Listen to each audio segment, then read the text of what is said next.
Our reading today is from My Epiphany by Dennis D. Adams, from the introduction to the book titled Honest, Direct, Respectful. My epiphany came during our weekly staff meeting. After having to sit through my boss's slideshow from a summer vacation, we had gathered for business and ended up enduring 2 hours of family photos. As soon as the slides were over and the lights went back on, Bob, my boss, turned to us and said, "Well, how do you like it?"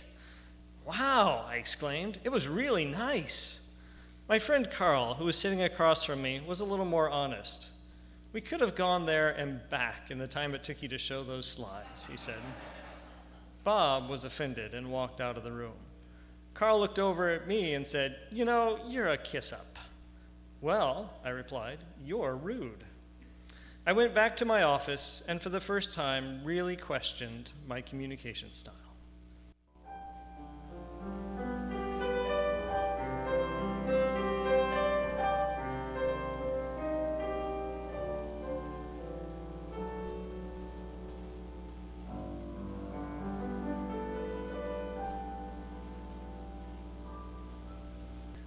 Be filled and go.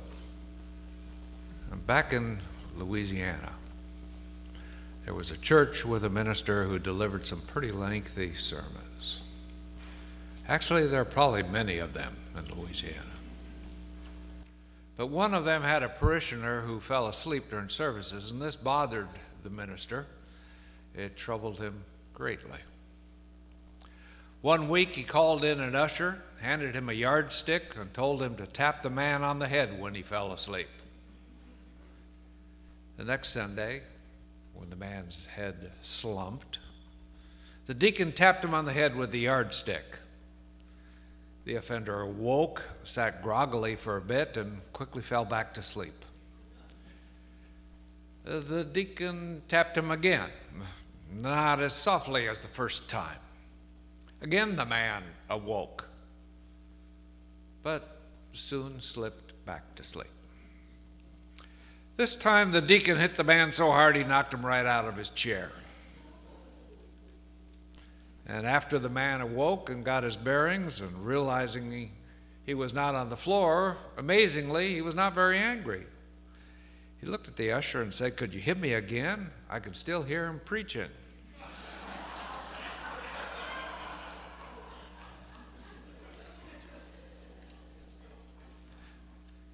Now, I chose this story because I visualized this long-winded minister as expounding on a creed, a catechism, a theology, or a biblical text.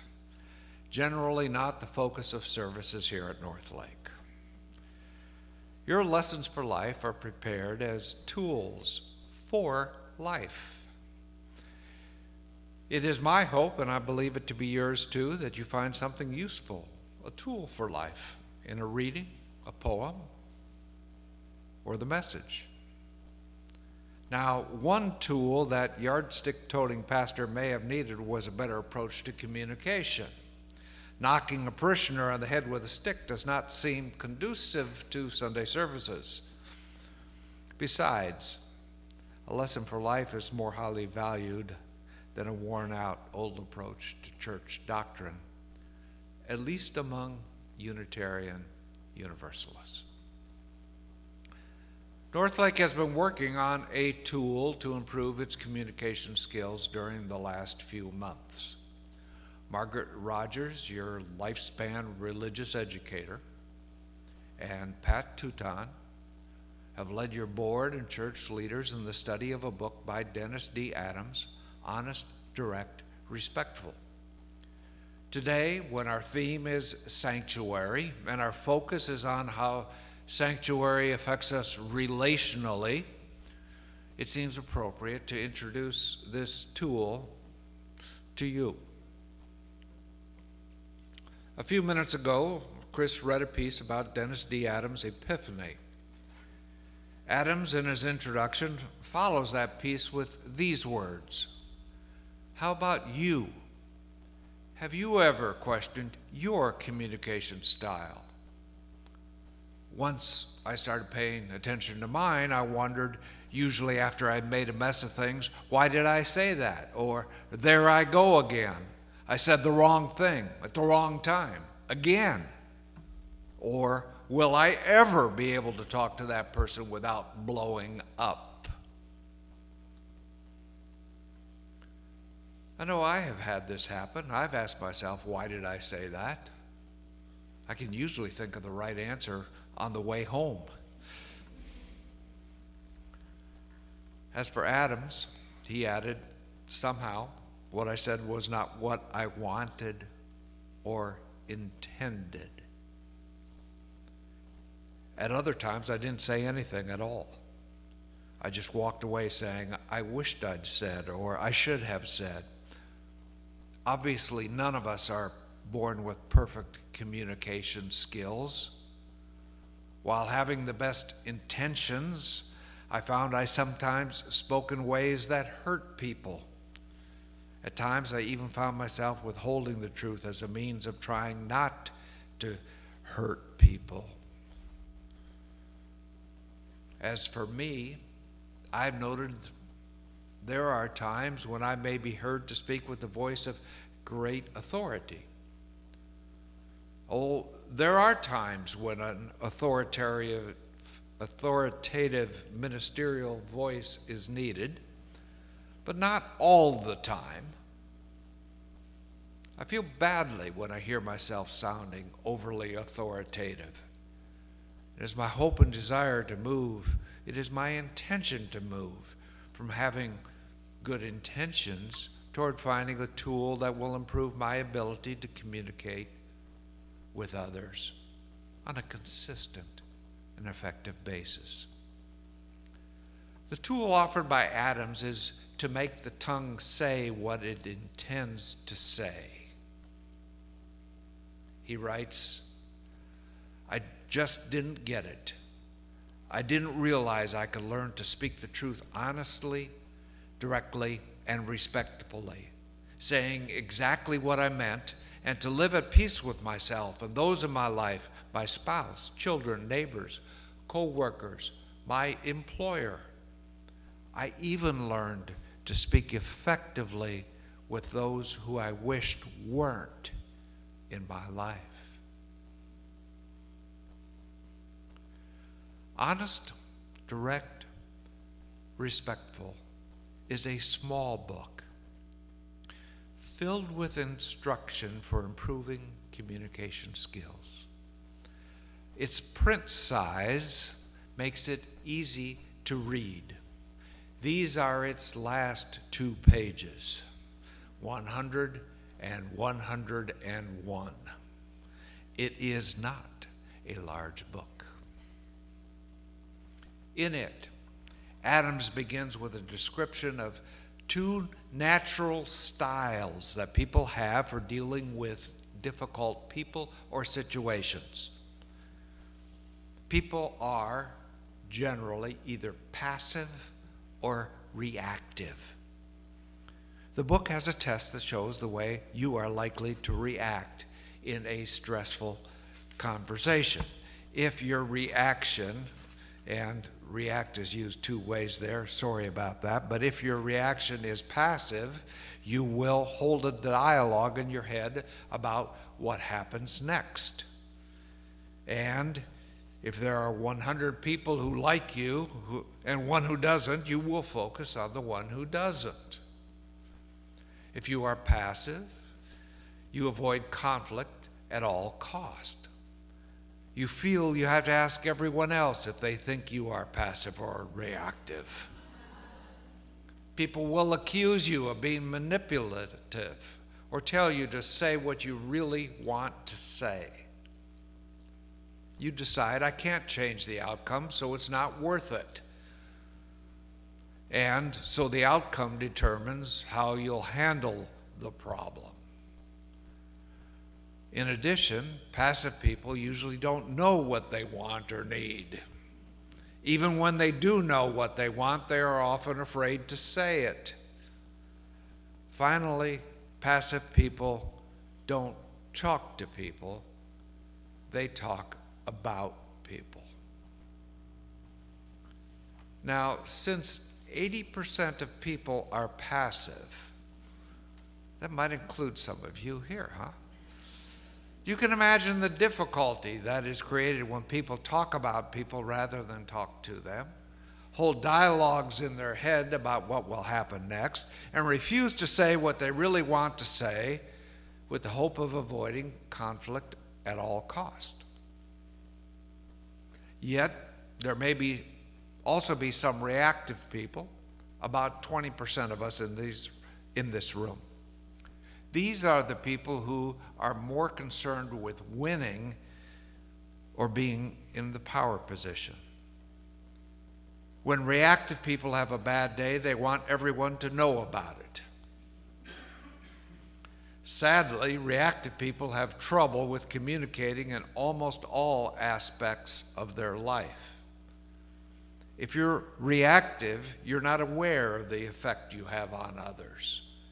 Reactive people feel others don't understand them. Reactive people don't trust, which makes sense because 80% of the people, the percentage of passives, aren't telling them the truth. Many reactive people gravitate toward passive people. They tend to have an entourage of them. Now, we do not have the time to examine these more fully, but you can read the book. It appears, though, that reactive people are no more helpful to right relatedness than those who are passive. What kind of an organization could survive if it were filled with winners who have trouble talking with others and do not trust those around them? It'd be awfully confusing. To make matters worse, though, Adams also identifies a group of people who are ticked off passives. These people have been passive so long they've reached their limit. A ticked off passive was passive for many years when younger. You feel horrible after you react or know something is not right. You don't like being reactive, but you don't want to go back to being a doormat either. You have little respect for passive people. You start losing friends. People start saying things like, "You've changed." You feel frustrated and angry most of the time. You appear to be a Dr. Jekyll and Mr. Hyde. Now, all of this is related to communication styles, but there's more than just one style that is important. The style is just a preliminary stage, a self-examination, if you will. Now, John Smeltzer, a poet, novelist, and professor, advises his students to be fearless when it comes to self-examination. I think Adams would agree with Smeltzer. He asks those who recognize themselves to be passive to become more reactive, and those who are reactive to become more passive. In other words, to meet at the middle, and he describes it at the middle. He takes this approach of looking at the title of this book. He pulls it apart. Being honest, he wrote, has to be a measured response, one that will be understood in the context of the situation. Being direct means you tell the truth in simple and straightforward terms. Being respectful means telling the truth without blaming, explaining something in an objective way, reporting, not reacting. That leads Adams to an approach he refers to as a focus message, the crux of the honest, direct, respectful approach. This also involves 3 steps. Identify the person's behavior. Identify your feelings about the behavior. Don't use the word like. Say, I feel. and identify what you want, wish, or wonder. Then stop. Don't say anything more.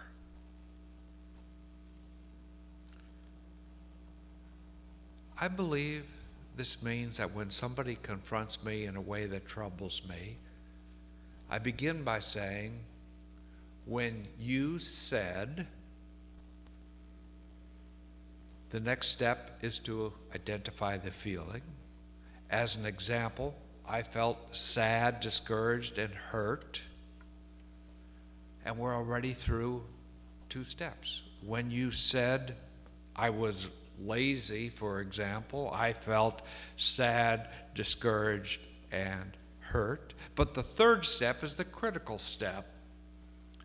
Identifying what I want, wish, or wonder that would make me feel better. This might go like, I want to be treated better than this. Or, I wish you would think of my needs too. Or, I wonder if you thought about my feelings before you said that. Does that make sense to you? It's very direct. And I think it's something that is, as I have found, easy to put into effect if we practice. And one of the things that I have tried to do is put this into practice, but I often forget. And so I suggest that we do a little call and response here for a minute. And I just ask that you begin this very gently here today by repeating after me. I'll say a line and you can repeat it together. When you said, I felt that, and I wonder if. When you said, I felt that, and what I want is. When you said, I felt that, and what I wish. That is how easy this is. Putting this approach, when you said, I felt that, and I wish that, into practice moves people away from the fringes and back toward the middle.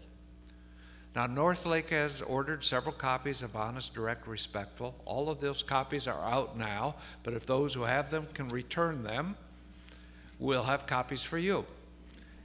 Please read it and return it after you've read it. Adams concludes the book with a story about one of the many places he has helped change a corporate culture through the use of HDR. In one of those places, the people did not talk to each other, they talked about each other. As he notes, sitting around in a room and talking about people you don't like will never make you feel better. I've observed that. It will only make you feel worse. I've also observed that. And it won't solve the problem. He began to ask people to switch to talking to people. And they did. And things improved. And the surprise that followed was that the corporation began to use the honest, direct, and respectful approach to each employee's annual review. And the employees were grateful for that transition. Now, we have used the term beloved community with respect to this church home. And beloved community is thoroughly appropriate. It is there as an intention. But one potential difficulty that might disrupt belovedness is an inability to smooth out the feathers before they become ruffled. An HDR approach should help to fortify the ribs of your congregational umbrella, providing you here and those around you with a greater sense of the love you wish to extend toward all. And this is, I believe, what sanctuary is for. to provide the rest that is needed. The honest to goodness rest, my friends, so you can go out strengthened and emboldened to face another day, another week, the rest of your life anchored in the spirit of love. May the love in your heart find love in the hearts of those around you. Namaste.